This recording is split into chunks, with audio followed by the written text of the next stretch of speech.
Was poppin', was poppin', was poppin'. Welcome to Nikki and Moose. I'm Nikki. That's Moose. What's up, Moose? What up, y'all? And today, when this releases, this is the anniversary of a legend that has passed.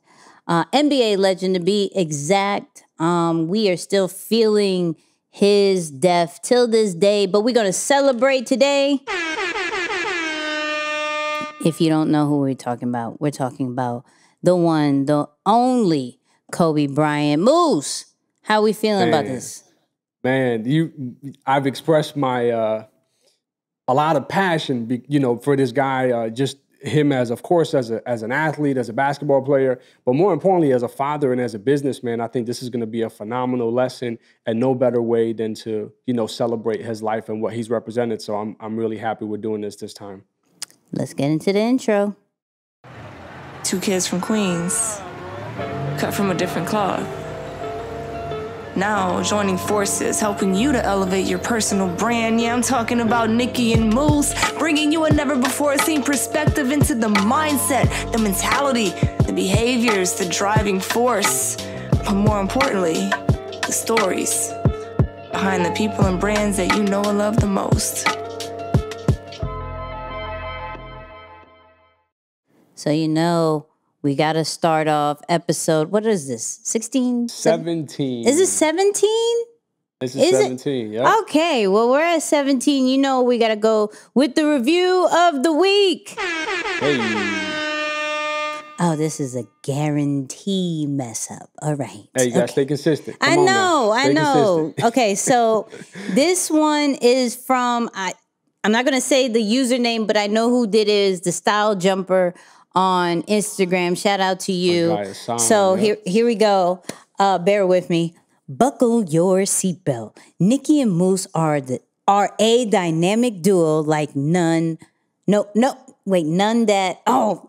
Okay, starting over. Nikki and Moose are a dynamic duo like none that I've come across. Flow so well together. The lessons, the knowledge, the wisdom keeps you coming back for more. If you're looking for content that's introspective, side note, before this, I was messing that up, throughout thought-provoking, actionable, and straight up fire, this is the podcast for you. Let's go. Shout out to the Style Jumper. And if you want to make the review of the week, just make it long and difficult. Maybe add some big words so I can guarantee mess up like I just did. I'm going to get it right. That's one of our segments. This is one of our segments. I don't like that it is one of our segments.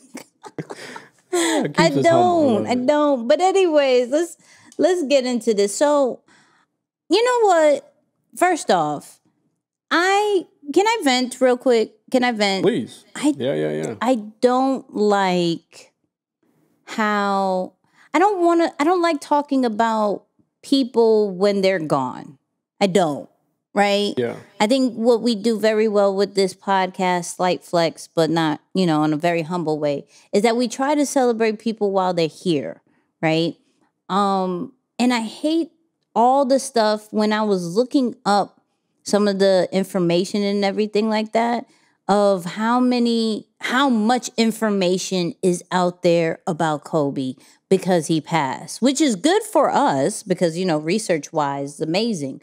But at the same time, like when we do this podcast and we're looking up living legends, it is the hardest thing to find. Sure. But then, just like with last week, even with Dre, and that was a big mess up, yeah. Right, but we look at Kobe, and it's like never been seen interviews and this, that, and the third. I'm like, but can we do this? Can we have that same energy for those people who we already say is great? Not to downplay anything of Kobe. So let's just start there. That was no shade. I'm just saying, like, it shouldn't take somebody passing for that to happen. But let's celebrate anyways. Because Absolutely. With Kobe, right, there was so many lessons that we could put in not just like the game of basketball, but like the branding and business side that we always do, and just life in general. I think we both read Mamba Mentality, and I did. Anybody who knows me knows I don't like doing like writing things out, but I had a whole note thing of like lessons that I learned from Kobe from a branding standpoint. And I flipped every one of his points to like a branding situation because it goes when you listen to Kobe and you see his thought process, it goes with just everything of how to be great. Yeah. I mean, at least maybe for me, because I realized that I flip everything into a branding lesson. Yeah.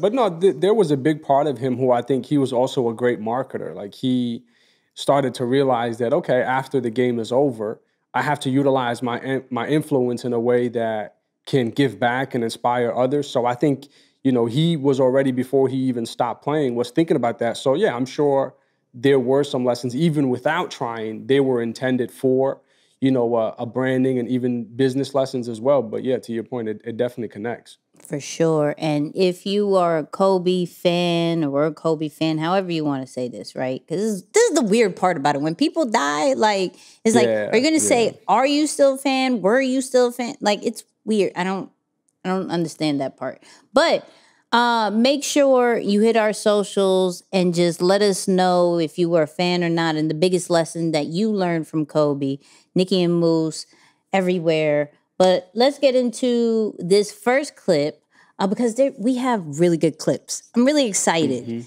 Just because we did this, shout out to the Day One people. We did this on our Facebook Live, and I was going to get the old clips, but I was like, nah, let's hit them with some new ones. So I'm excited about this. Let's go with the first clip. It's a simple thing of math. If you want to be a great player, if you play every single day, 2-3 hours, every single day, over the course of a year, how much better are you getting? Most kids will play maybe, an hour and a half, 2 days a week. Right. Do the math on that. It's not going to get it done. It's not going to get it done, right? So if you're obsessively training 2-3 hours every single day over a year, over 2 years. So, first off, shout out to Lewis Howes for being able to interview Kobe. But simple math, Moose. Simple math. I want you to start this one off. Yeah. It's like you think of a time on task, right? How much time you spend really focused on doing the thing that you enjoy or something that you want to get good at. Of course, we know about the 10,000 hour rule. And I think in a slightly different way, this is what Kobe's alluding to. It's like, if you do something only twice a week for an hour and a half, but I'm getting up, and one of the things that he prided himself on was, getting up early in the day, starting his days at 4 a.m., so that he can practice multiple times throughout the day. He can practice 3 or 4 times, where the average person can maybe practice 1-2 times max. So think about, you're practicing an hour and a half, I'm getting in a 10-hour workday. I'm nearly, quadrupling the time that you're putting in toward mastering one particular thing. So I think Kobe's really looking at it from a different perspective here and saying, if you want to be great at something, just take a simple math, process to it and say, well, how much time are you spending looking to master this one particular thing? And let's see what's really coming out from behind it. So, yeah, I like how he starts it off and simplifies it this way. And he, in a way, is showing, again, shout out to the flight assessment, but in a way, he's showing and alluding, one of those characteristics that lets the people know, like, hey, I might be, this style right here because I am doing the math on this. So, yeah, that's interesting. Yeah, I would really say that. And it goes back to last week's episode with Dr. Dre, with the whole, he worked forever and pretty much took 2 weeks off, right? I think going back to that is, if you're trying to reach a certain kind of level, we're not asking to do it 24/7. We're not asking, to spend 12 hours a day, this, then. But there should be a point that every day you should be sharpening your tools. Like every day you're learning something new. Every day you're working on mastering something, right? And it always depends on how great you're trying to be. Maybe you're just trying to be great for that season, right? Maybe you're trying to be great for a decade. Maybe whatever you're trying to do, like maybe you're just trying to be great for this one thing, like this one role. So I got to do enough. But I think depending on the level that you're trying to be in, like you have to dedicate a certain amount of the day to that. I think each of the people that we have gone over has said they work on it every day. Yeah. You know?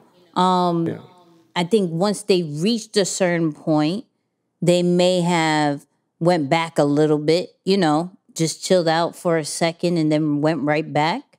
But if you, and you would know this more, there was like, how, like, if you read a certain amount of books per year, you would have, like, pages per year, you would have this amount of books or this, that, and the third, right? Like, it just depends on the dedication. It just depends on if you're trying to be great or if you're, you know, trying to be the opposite of that. I know for those who follow Gary Vee and things like that, he was big on like, until I reach a certain status, I didn't take weekends off. You know, shout out to David Shands. He was like, yo, I didn't celebrate my birthday until I reached a certain point. So at the same time, there has to be a level of sacrifice for what you're trying to do, how great you're trying to be. For me, I'm not trying to be average. For Moose, I doubt he tries to be average. So there's certain things that we do every single day, right? And even on the last episode, I was like, man, maybe even though I do it every day, maybe I need to do it a little bit more intentional with a little bit more purpose.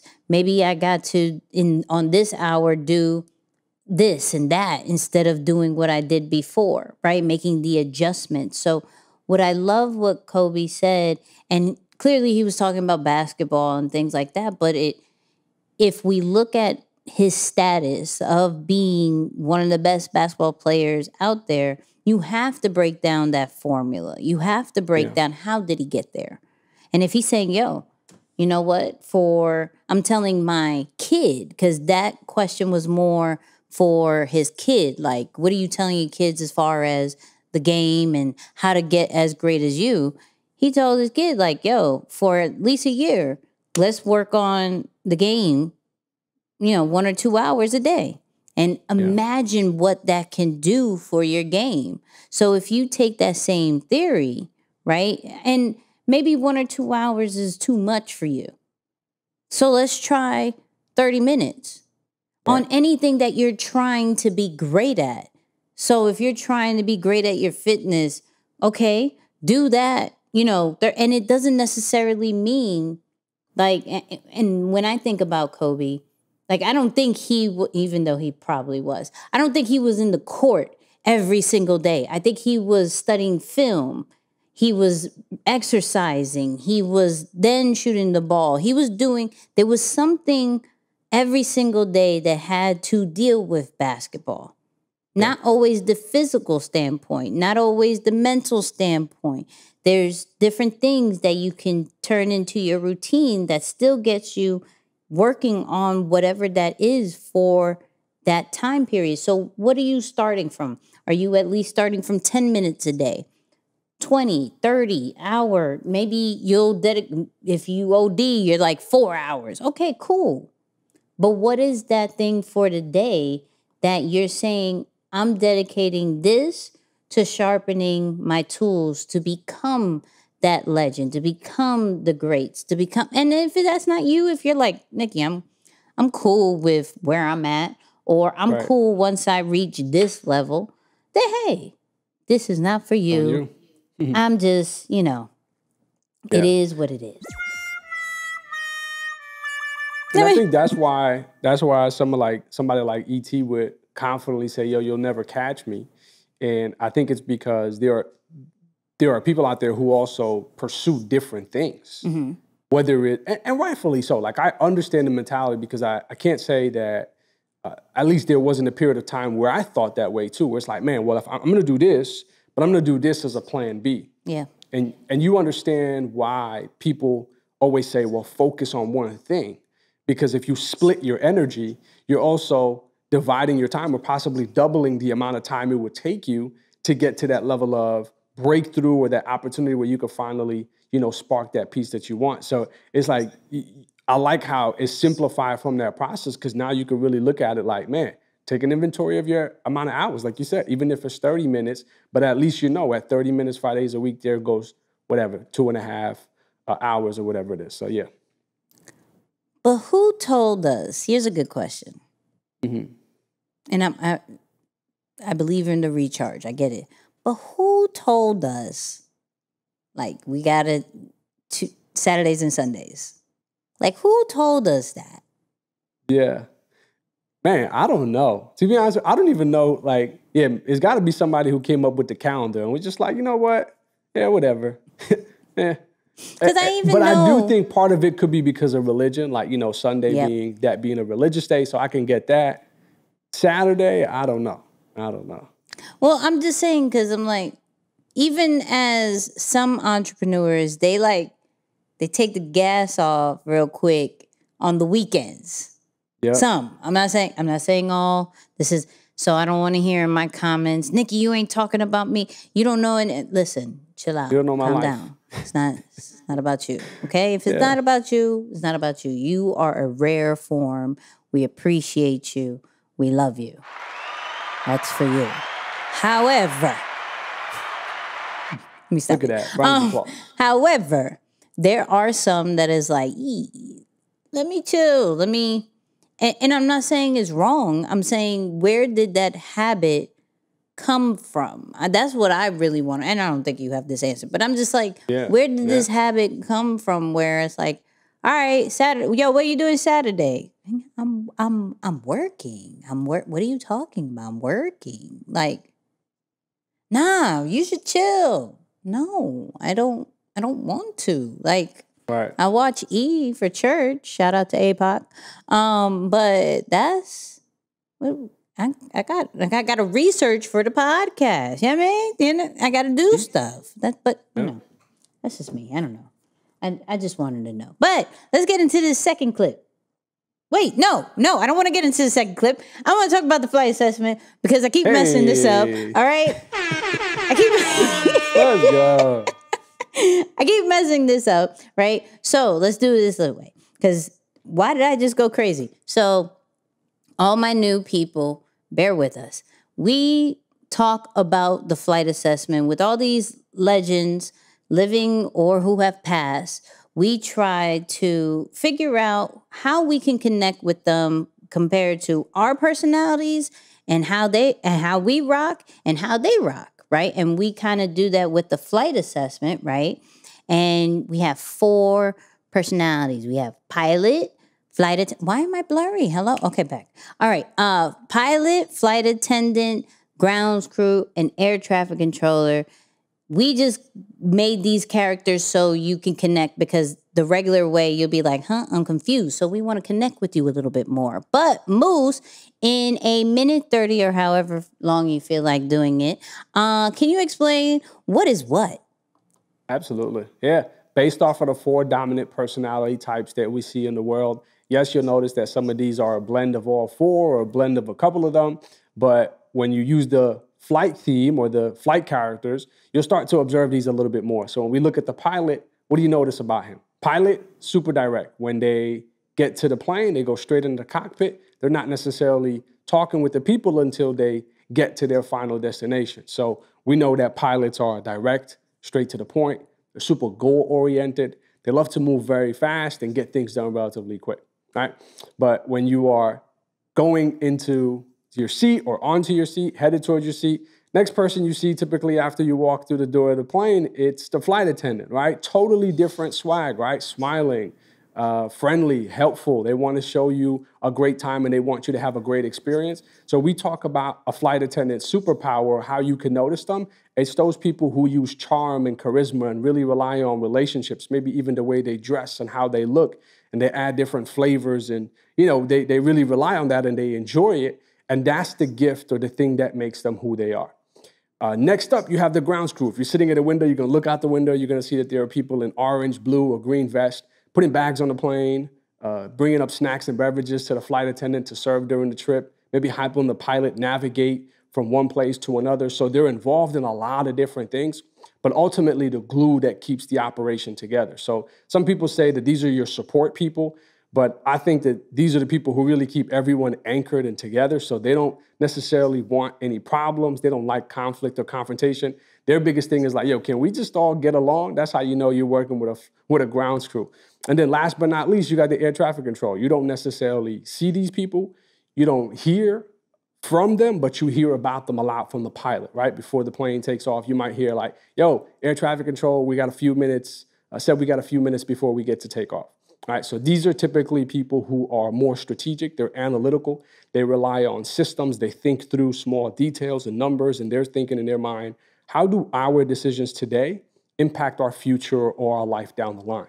So every single one of these literally exists in the world. They exist in some of the different people that we cover on the show. And like Nikki said, it's all about just making that connection so that when you take the flight assessment, many of you should have already taken it, but if you haven't, definitely go check it out. When you take it, you get to take your report and then compare it with some of these characters or some of these individuals like, man, okay, I got similar tendencies. I can follow similar strategies from what this person did because we're the same. Like a Kobe. Go. See, I didn't forget it. This time. Let's go. Let's go. Okay. Nice little remix. Now let's go to this next clip. A lot of it had to do with isolation. Growing up over there and being the only African-American kid. Not being able to speak the language, I gravitated towards the game. And in that game, you find a lot of, you find solace in the game. And then when you play with kids that might not accept you because you're an outsider, but yet when we come to play the game, that's my chance to get vengeance on them for not accepting me in the.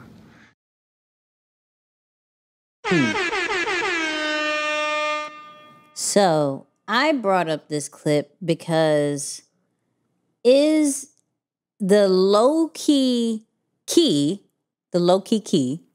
of being successful is to put yourself in a bubble. Because I think I'm doing a great job then. But no, let's not say that.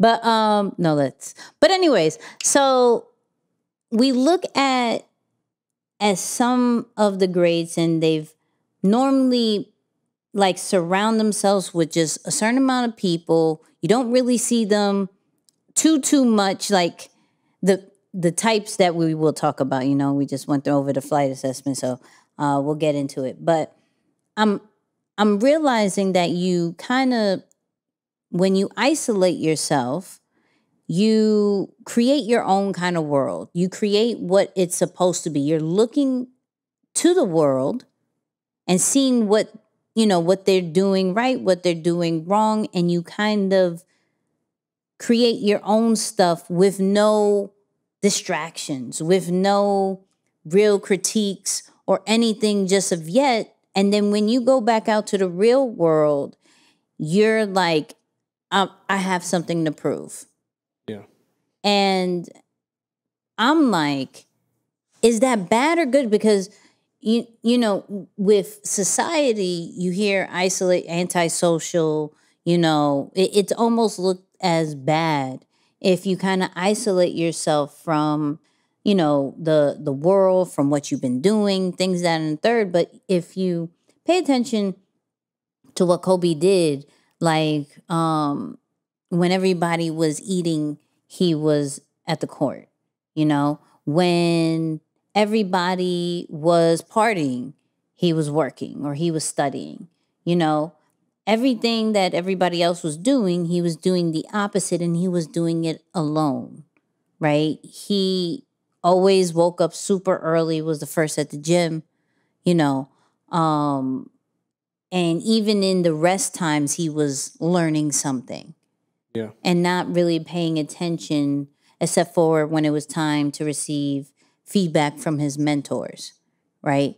So I'm like, you know what? Like, is that a key to success? Is you have to put yourself in somewhat of isolation to have no distractions, to formulate your own blueprint of success.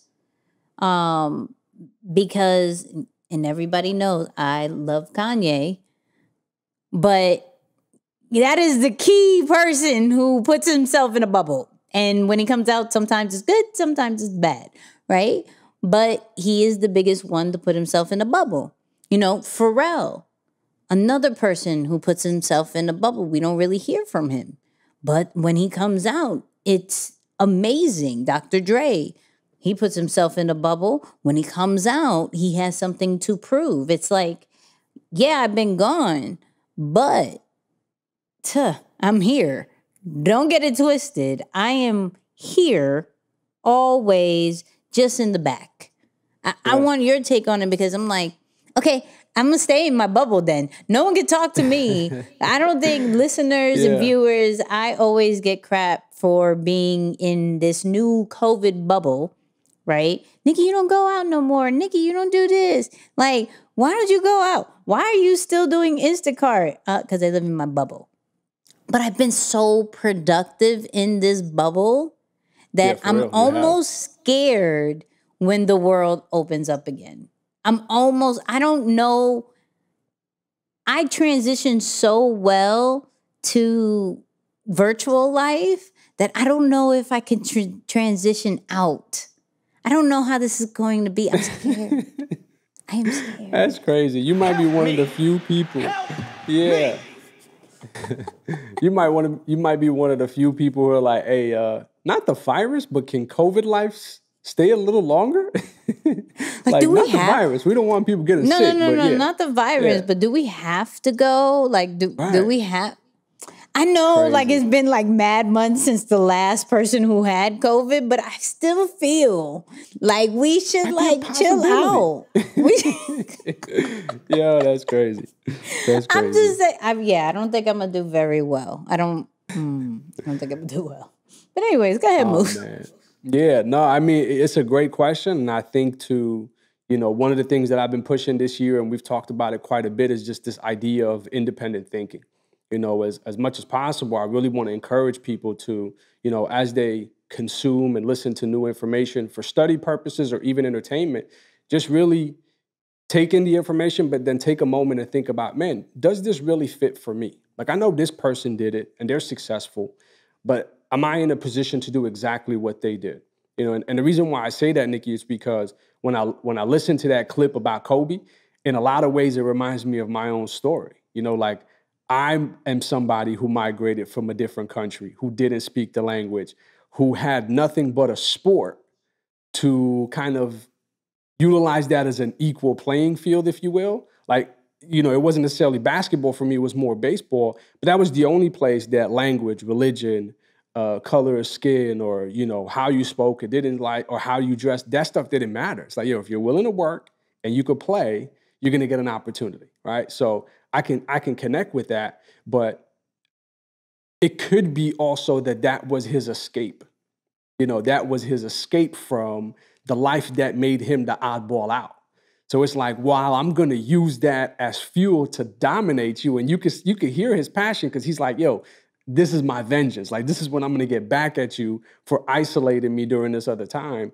You could also see that could possibly be his escape. And that might be one of the things, like that unique circumstance could be one of the things that made him so great at basketball, right? Because it pushed him deeper into the game. And then ironically, he loved it. So it even helped that he had the work ethic, the passion, and the gift all aligned in one place. So it like increased his chance for success. So yeah, I mean, I definitely don't, I wouldn't say that you're not making a point, or that's not how people see it. There are definitely some people who utilize their bubble and their space and like, yo, I'll come out when I come out. I see you when I see you. You got to respect the boundaries, and it is what it is. But I also think that there's others who utilize their gifts and their passion as an escape from the world that they live in because it makes them feel something totally different, or it helps them to forget about what they're going through. No, I agree with that. I think I think also it depends on the type of person that you are. Right. For sure. That's why for sure. That's why I'm confused. I'm like, yo, I love my little bubble. How am I a huge extrovert? Because every test I keep taking is like, yo, you are an extrovert. Chill out. Like, stop thinking. I don't know why you keep thinking this, but you are beyond extrovert. Chill out, right? But I'm like, but do you understand the life that I'm living right now? Do you understand? Like, it's like me and my dog. Like, that's what it is, and I have no desire for it to be anything else. Now, virtually, I say hi to everybody. But, like, do you? Anyways, I don't. For real. I'm just saying, people don't judge me. Don't. We're going to go outside in 2021 because I did say, if I die, I die this year. If I die, I die. If I die, I die. COVID, man. here I come. Over here I come. Oh, my goodness. All right, let me get into this next clip. You know, a lot of times I've seen players, even myself, you know, when I was younger, being consumed by a particular fear. And to the point where you're saying, okay, nah, it's not good to feel fear. I shouldn't be nervous in a situation like that. And it does nothing but grow. Versus stepping back and saying, yeah, I am nervous about the situation. Yeah, I am fearful about the situation. Well, what am I afraid of? And then you kind of unpack it. And then it gives you the ability to look at it for really what it is, which is nothing more than your imagination running its course. First off, let's unpack that. Yeah, okay? That's good. Who you want to go first, me or you?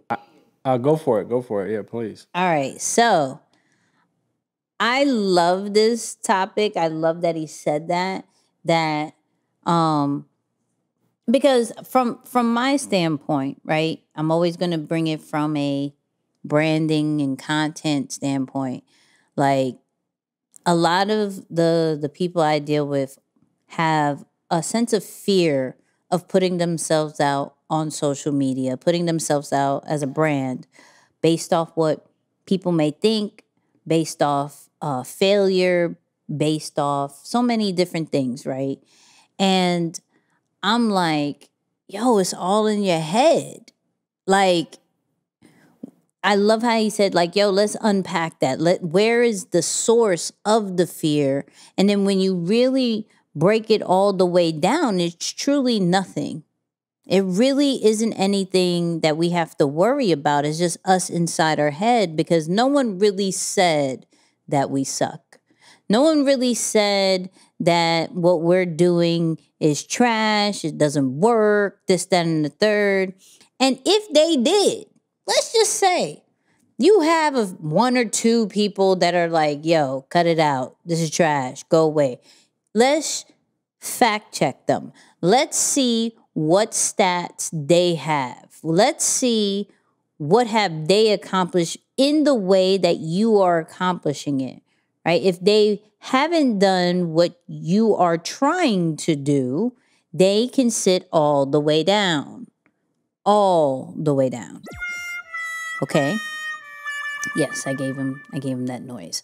But at the same time, it's okay to have, like, I think we all have a fear of something. Like when we start out, right? There's always you could feel as confident as you want. There is always that, but what if? But what if that doesn't go? What if it doesn't work? What if I get the what ifs? It happens to everybody, the best of us. But what are some, and Moose, this is a good conversation. What are some of the questions we should be asking ourselves as far as how to unpack that fear? How to kind of just be like, nah, it's just us in our head. Like, boom, let me just do this anyways. Let me just put this out anyways. Let me just start this business anyways, you know? because what's the worst thing that could happen? You know, I'm, and a lot of people have said, like, Nikki, you have no fear. I just feel that everybody was put on earth for a reason. And I don't know, I could get guidance from so many people, right? And praise God for the circle that we do have and the mentorship that we do have. But at the same time, like, there is a path that we are all going through that is different than anybody else in the world. So how can I really look left and right for advice or guarantee from somebody that was put on this earth to do something completely different? Now, there are certain tasks, like, let's say accounting, like, okay, help me out with this part. Like, taxes are coming up. Cool. Who should I talk to? Yes, of course. There's certain things like that, but some new innovative ways, some, getting to the next level, things like that. We just have to really just trust us, and if you believe in a higher power, believe in the higher power.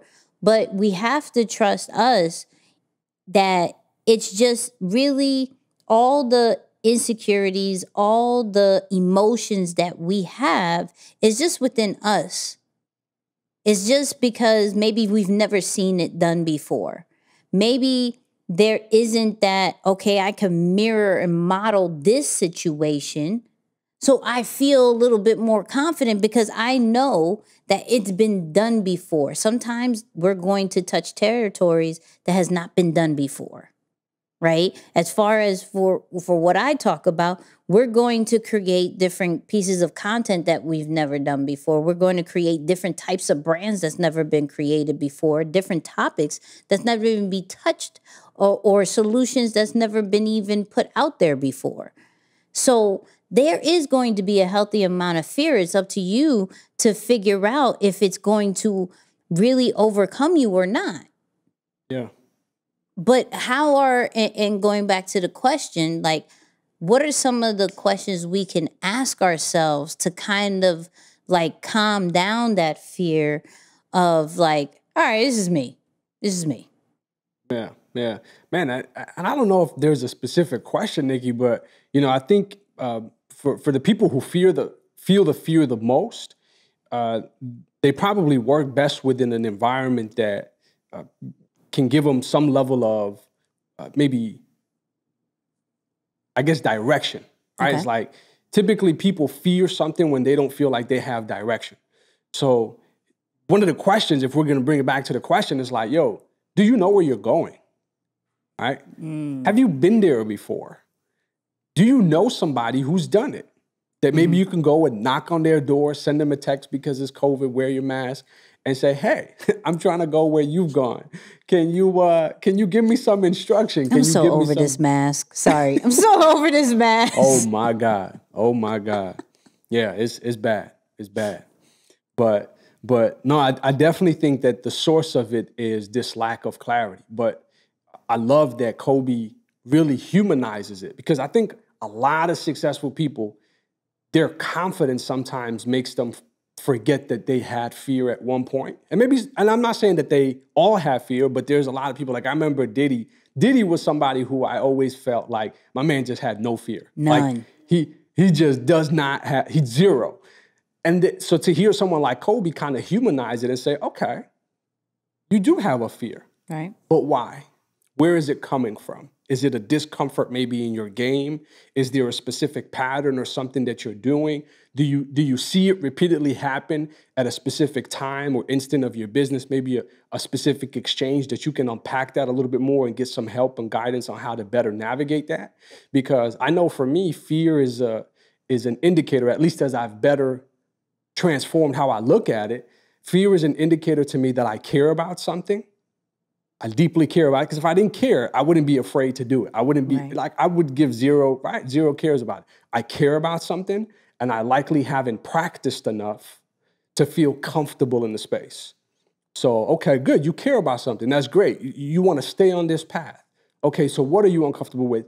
oh, you haven't practiced enough, you maybe haven't read enough, you don't feel like you studied enough, you don't feel credible. So put in back to that time to get the resources under your belt or the knowledge so that you can stand firmly on your expertise, practice it enough to then be able to navigate some of that fear. But yeah, the way he humanizes it, I think is so real. But I feel like for someone like yourself also, there's a part of it where it's like, I'm gonna do it in spite of. Do you spend a lot of time actually like thinking about the fear? Because I do understand like the idea of, whatever you feed grows. Right. So to you, like if you were to sit there and think about your fear, that might say, I'm giving the wrong energy or I'm giving something the wrong energy where, I'm wondering like, is it for you just like, I'm going to do it in spite of? Yeah, and I don't know if I don't even think I think about the fear because it's like, if I put energy on the what ifs happen. Like I understand the power of words, right?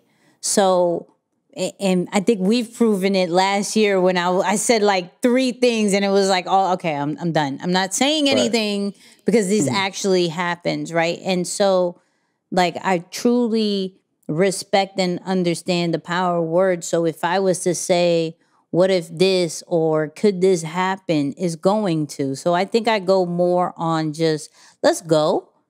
And then if something happens, let's deal with it. Let's come up with a solution. Like I'm big on experimenting because it's the search for facts, right? It's not,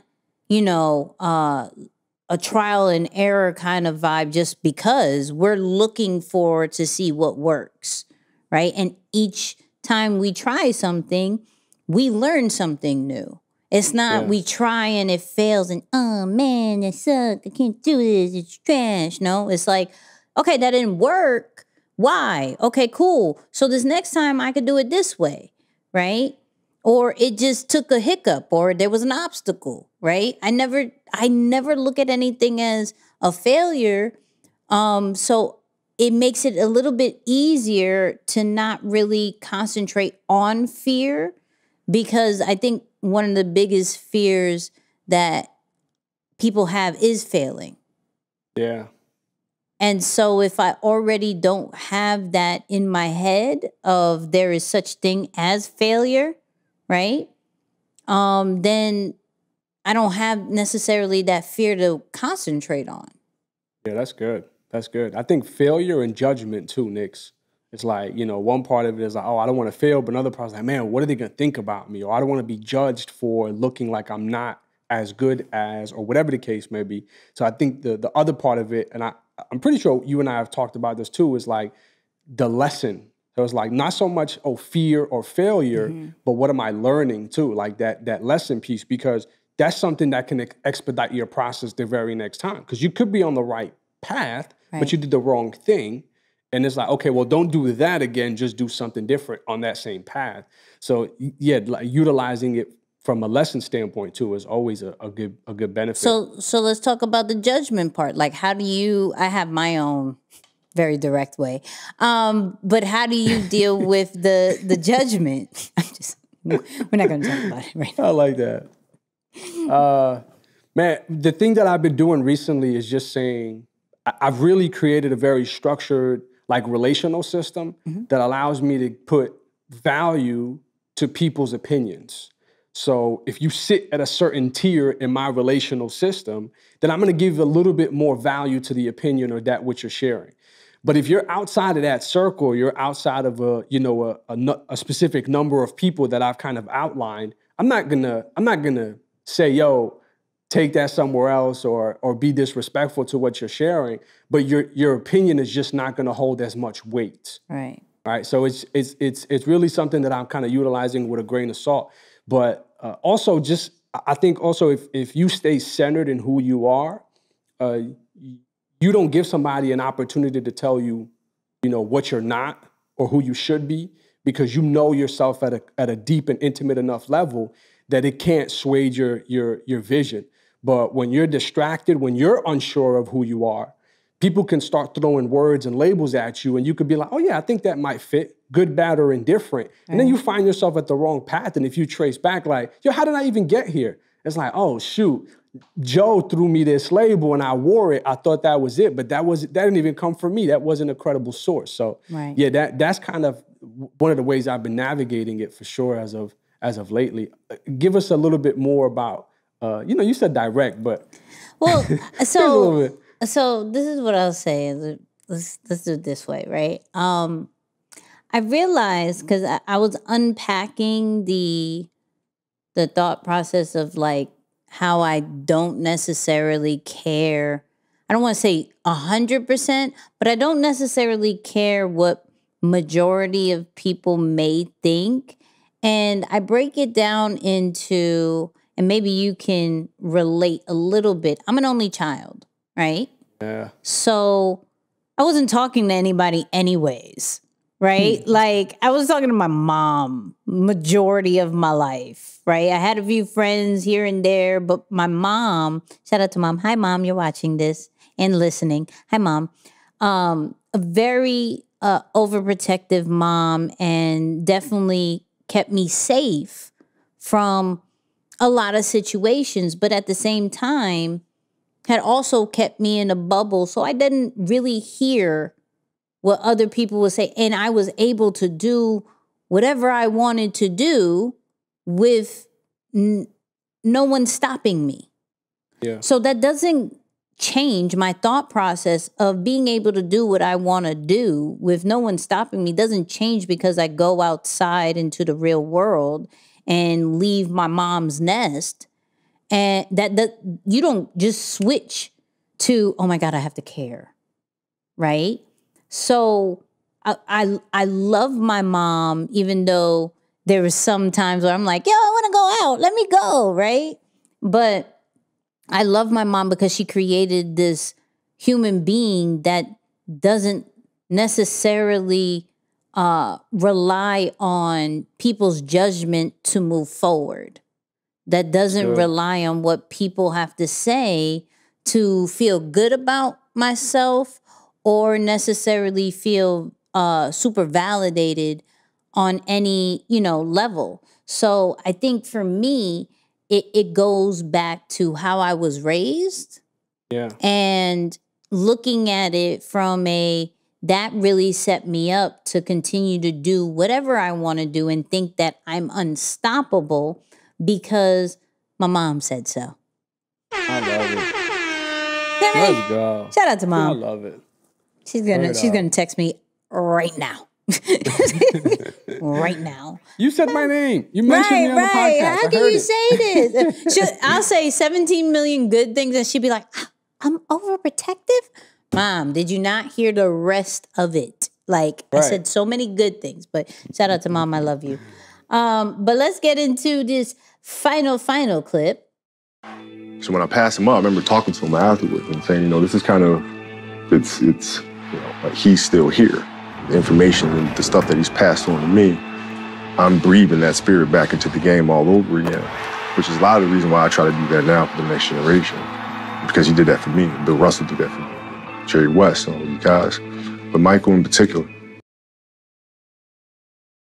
So, if y'all were lost, he was talking about the one, the only, Michael Jordan. I was really about to say Michael Jackson. That was about to be really bad. I like felt it in my system. Like, okay. But that was, and Moose, I'm gonna let you start this off, but I'm gonna frame it up to like, do we, for those people who aim for greatness, have like that kill list? Like when we were first going over Kobe in the Facebook Live days, we understood that he had a kill list, right? Yeah. And of course, at the time, or even to some, Jordan is or was one of the best basketball players of our time, right? So when you pass that up, right? How are you supposed to feel? Like, what are you supposed to do? So I would love your take on the clip and then kind of just like, do you have someone in, you don't have to name the person, but like, do you have someone or a group or whatever in mind? And how do you think you would feel when you pass them up? Yeah, that's super interesting. I think to Kobe's point, I think he did the right thing because once he got there to the top of the list, he changed his approach to, okay, now how do I give back? Right? Like he understood that being at the top of somewhere, that comes with a responsibility, a certain level of, okay, how do I make sure I pass on the information so that it continues to live forever? You know, I was listening to a song today. It said that people die twice. You die when, you know, you pass on and people bury you. Yeah. And then you die again when it's the last time that somebody mentions your name. Right? So it's like, in that frame, it's like, yeah, you can pass on. Yep. But like what Kobe's doing right now, he's passed for a year, and I'm sure for many more years, his name is going to continue to be said on and on and on forever. So is he really passed away? I mean, not really, because his legacy is living on. But how do you do that? I think is by giving back and sharing some of the learned lessons or what you've accumulated or the hardships that you've dealt with. And we see that since he retired, you know, he spent a large part of his time in giving back, mentoring and coaching either other players, his daughter, the youth. So I think he did probably the best thing. It's like that each one, teach one mentality of, okay, I came up the elevator, let me send it back down for the next person so they can find their ways, because maybe he kind of recognizes it like, yo, I had my people too that have helped me get to this position. So it was only right that I pass it on. So for me, Knicks, I can't say that I have a very clearly identified or defined, like, you know, kill list. Maybe it's something I need to put together. But the give back is a big part of it that I'm just like, yo, like I want to get to that position so that I can really be active in sending things back and pulling people forward. Yeah, I could agree. I don't think I have. Well, no, that's a lie. You got a kill list? I can see you a little kill list. So that's hilarious. I had for sure. Shout out to all my Instagram followers. I definitely have a kill list on Instagram. Okay. I scratched one. I'm almost to the second one, right? So like I definitely have that because I'm competitive, right? That's just that's just me, right? For like what we do, right? I don't necessarily think I have a kill list just because I'm always in the mindset of we're going to do something that no one else has. So I'm not comparing, and I'm a big on comparing, period, of, okay, you've done it like this, so I'm going to beat you. I'm not big on comparing. I always think that I'm doing something different. The only reason I have one on Instagram is because there's certain metrics that I just want to ha-ha you. Not that I care about, but I just want to ha-ha you when you look like, oh, Nikki, we didn't take you serious before. You were cute. Like, oh, you were like E's little help. All right. Okay. Flex on them real quick. Yeah. You You know what I mean? Like, oh my God, I it. love everything that you're saying now. Praise God. But hey, you know it's only right. At some point, the student becomes a teacher. It's like, yo, that validates the teacher to begin with. The student's got to become the teacher. So there you go. Okay. We'll leave that for a Facebook Live show. You know what I mean? But the back to the clip, I think what I love about it is how he respects the highest one, right? Like, so Michael Jordan clearly was somebody that he looked up to, he wanted to beat. But then in that particular interview, he said, yo, Jordan took me under his wing. Like, that was big bro to me. And I learned so much. And even how they interacted on the court, it was like, yo, why'd you fall for that fade? Like, I saw what you were doing. Like, it's just healthy competition, but learning from all sides, not just from the game, but like also I got to duplicate. I got to make sure that what I learned from MJ and how he took the time to put me under his wing, I have to do that for others. What I love about this digital age is that it allows us to duplicate ourselves to the masses, right? Yeah. So even if you look, and they're not a sponsor, so I don't even know why I'm speaking on this, but we'll talk about it, right? Masterclass had Steph Curry's course on how to dribble and how to shoot and all this great stuff, right? Some of the people that we look up to, you can now create a course of exactly how they do that. And if you watch it over and over and again and you practice and you execute on it, that it takes it to the masses. Right now, clearly, there's other ways, more of like, you know, come through to the court. Like I know Kobe was big on bringing some of the younger players to his Mamba Academy and doing some drills and things like that. So he did it from that aspect as well. And so when he passed, there were so many players that were affected, not because of who he was as a player, but who he was as a mentor, who he was as a friend, who he was as a teacher.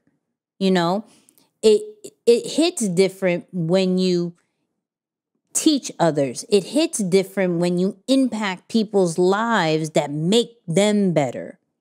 Not only because he could have left the earth and be known as the greatest of all time, blah, blah. Yeah. But Kobe lives on in so many different players that we are never going to forget about him. Real. Like, that's so real. There are other athletes that have passed that were on great statuses, but we are no longer talking about them because there is not a mirror image of them. There is not an apprentice. There's not a mentee. There's not anybody that we could say, yo, this person is, you know, got this, is inspired by this or was mentored by this, you know. So, but with Kobe, so many of the younger players that we see in the NBA have been taught and impacted by Kobe, that even from his shoes, even that is a way of duplication. Like even that per se, we see that all over. And so when we get to a certain status, how are we duplicating ourselves that our name, our skill level, our legacy is lasting longer than our life? That is one of the things that for this year, I know I'm going to concentrate a little bit more. Just on some like, okay, taking whatever's in here, it needs to come out. It needs to, like, how I've been doing, how we've been doing it is cool and it has that live aspect and everything like that. But even from the standpoint of even this podcast, you know, getting that out, distributing it, putting it on YouTube, having over 100 videos already for people to go back and be like, I get it. You know, I understand it. I understand how they did this. I understand how they did that, you know. So if you are at a status of, yo, I've reached a certain kind of level, the next one is to duplicate. You're not done until that is taken care of. And I don't think you'll ever be done duplicating yourself because of how many people you're possibly trying to impact.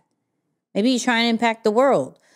You have a lot of work to do, sir or ma'am, whatever you want to do.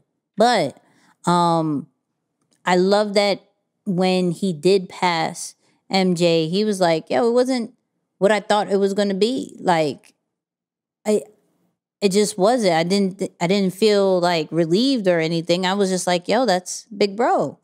Let me just give that out to the world like he did to me. And so I'm big on karma. Karma's great, right? The people who you will impact will do great wonders to you down the line. I'm big on that. Super, super big. Absolutely. Hey. Absolutely. But let's figure out what Kobe is. That time is that time. It's flight assessment time. So understand we said some keywords if you remember. And if you don't, rewind back to Moose's little descriptions and everything like that. We said some keywords based off what we believe Kobe was, right? But Moose, whose turn is it first? I can't remember. Typically, you go first. You go first. Okay, I'll go first. So, he is not a flight attendant. That's usually not the one that goes first.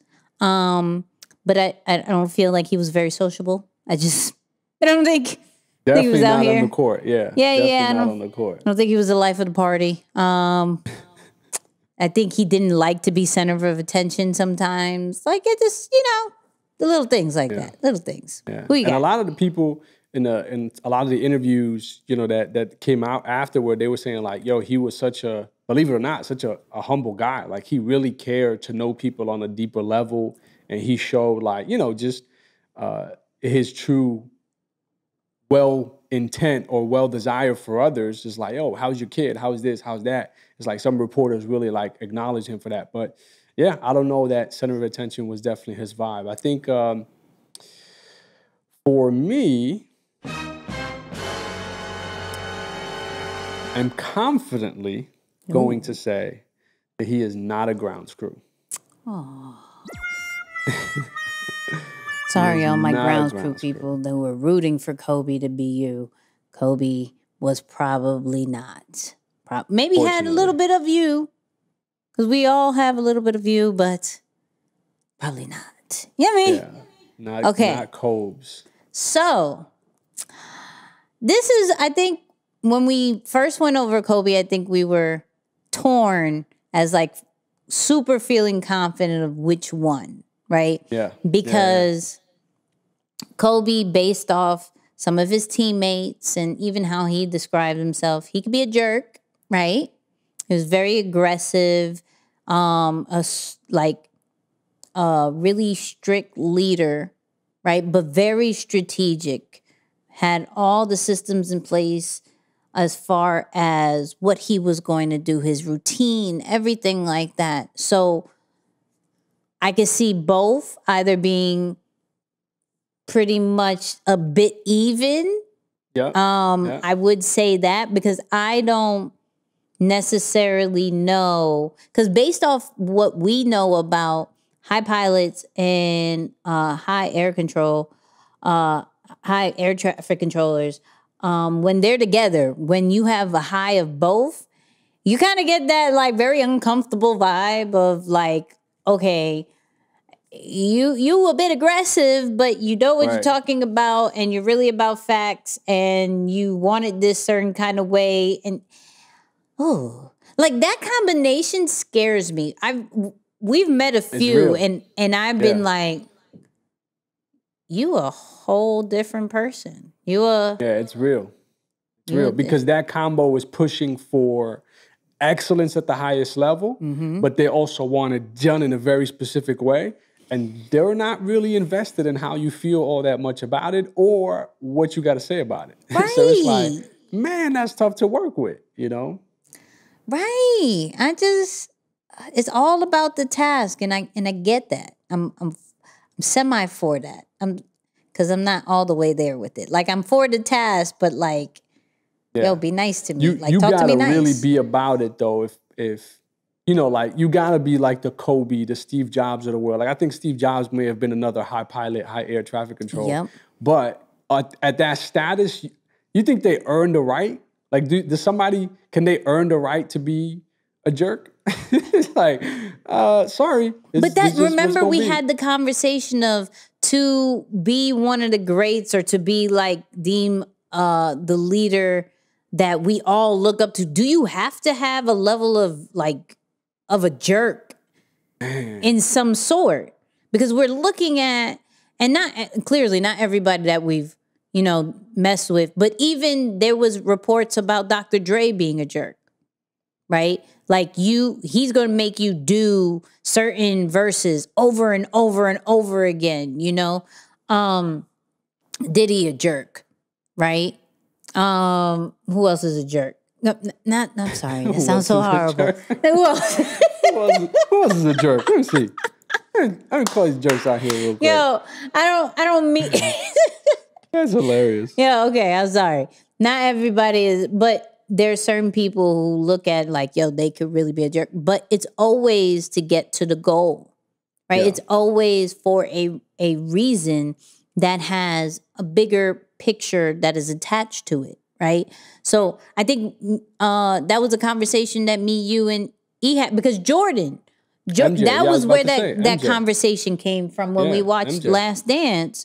It was, yo, do you have to be a jerk? Like there has to be a sense of, because when there was another type of leadership, it wasn't taken serious, or when he did something, I forgot what it was, but that's a question. And go comment, like go tweet us at Nikki and Moose, like it's saying, yo, do you feel, take the emotion out that you don't like being talked to a certain kind of way. Take that emotion out, but do you feel as if the greats had to be, back then, maybe there's new leaders now, but back then you have to have a certain level of being a jerk. I could say another word, but I'm not going to. But being a jerk, right, to be known as one of the greats. I just want to know. That's a good conversation. So are we agreeing that Kobe's both a pilot and an air traffic controller? Yo, yeah, I really think he is. I really think that he's both. And that's what we're calling it. That is what we are calling it. So this episode was really good. It was good. I like this one.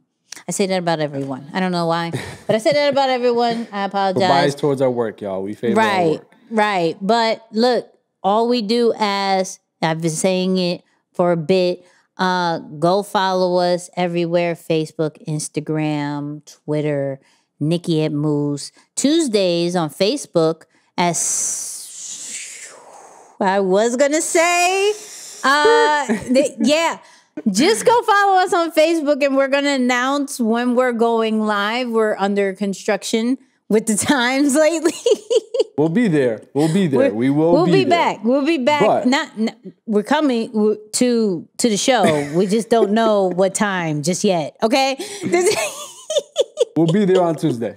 We'll let you know the time, but we'll be there. Look, it is what it is, and also shout out to everybody who watches us on YouTube. People have been like, "How do you get this set up?" It's called Ecamm. Okay, go to nickyandmoose.com/Ecamm.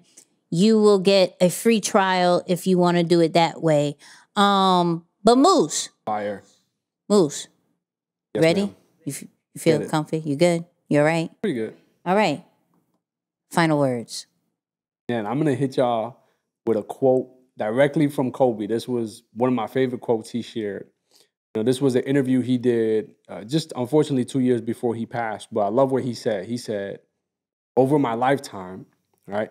If you were to fast forward 20 years from now, if the only thing you had to say about me is that I was a great basketball player, then I failed. All right? So for those right now who are like, man, I'm killing the game. I've accomplished so much. Like, I made it. I'm already ready to, just coast off into the ocean and call it goodbye.